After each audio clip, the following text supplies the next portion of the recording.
ये बंदा कर क्या रहा है यार, ये बंदा कर क्या रहा है, कटिंग काट रहा है। ये तो स्पाइडर मेकर बना दिया।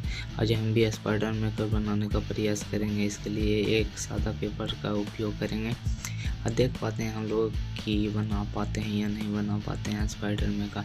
आज इसको कटिंग काटते हैं। पहले कटिंग काटने के बाद में इसको मोड़ना पड़ेगा हम लोगों को। एक बार मोड़ लेते हैं अच्छी तरीक़ा से। मोड़ने के बाद में हमें मार्कर की ज़रूरत पड़ेगी। ले आते हैं मार्कर। मार्कर से अच्छे तरीक़े से डिज़ाइन बना देंगे। कहाँ कहाँ पर हम लोगों को कटिंग काटना उसी प्रकार से हम लोग कर लेंगे।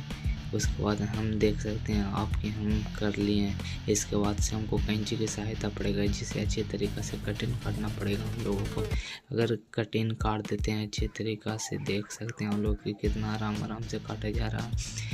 अगर स्पाइडर मेकर तैयार हो जाता है एक लाइक ज़रूर कर दीजिएगा। आप देख सकते हैं कि मेरा स्पाइडर मेकर बनकर तैयार हो चुका है। वो भाई साहब हो गया अभी यार।